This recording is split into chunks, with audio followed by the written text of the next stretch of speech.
اسلام ایک مکمل ضابط حیات ہے جو انسان کی زندگی کے ہر پہلو کے لیے رہنمائی فراہم کرتا ہے۔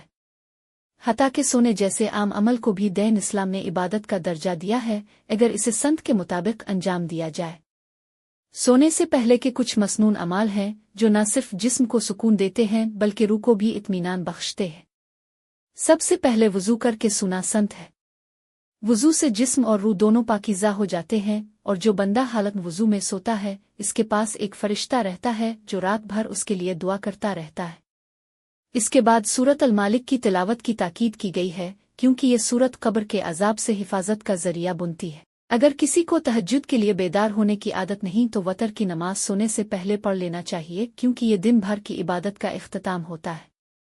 اسی طرح سونے سے پہلے آیت الکرسی پڑھنا بھی بہت اہم ہے کیونکہ حدیث مبارکہ کے مطابق جو شخص آیت الکرسی پڑھ کر سوتا ہے اللہ تعالیٰ اس کی حفاظت کے لیے ایک فرشتہ مقرر فرما دیتا ہے اور شیطان اس کے قریب نہیں آتا۔ مسنون دعاؤں کا اہتمام کرنا تسبیحات فاطمہ یعنی 33 بار سبحان اللہ، 33 بار الحمدللہ اور 34 بار اللہ اکبر پڑھنا دل کو ذکر الہی سے بھر دیتا ہے۔ یہ عمل روحانی سکون عطا کرتا ہے اور نیند کو راحت بھری بنا دیتا ہے۔ سونے سے پہلے تمام مسلمانوں کو دل سے معاف کر دینا بھی ایک اعلیٰ عمل ہے۔ اس سے دل کا بوجھ ہلکا ہوتا ہے اور اللہ تعالیٰ ایسے شخص کو بخش دیتا ہے جو دوسروں کو بخش دیتا ہے۔ اپنے گناہوں پر توبہ کرنا اور آئندہ نہ کرنے کا عزم کرنا ایمان کی پختگی کی علامت ہے۔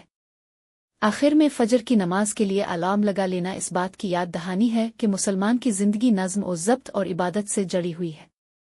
جو شخص ان اعمال پر عمل کرتا ہے وہ نہ صرف پرسکون نیند پاتا ہے بلکہ اللہ کی خاص رحمت اور حفاظت میں بھی رہتا ہے۔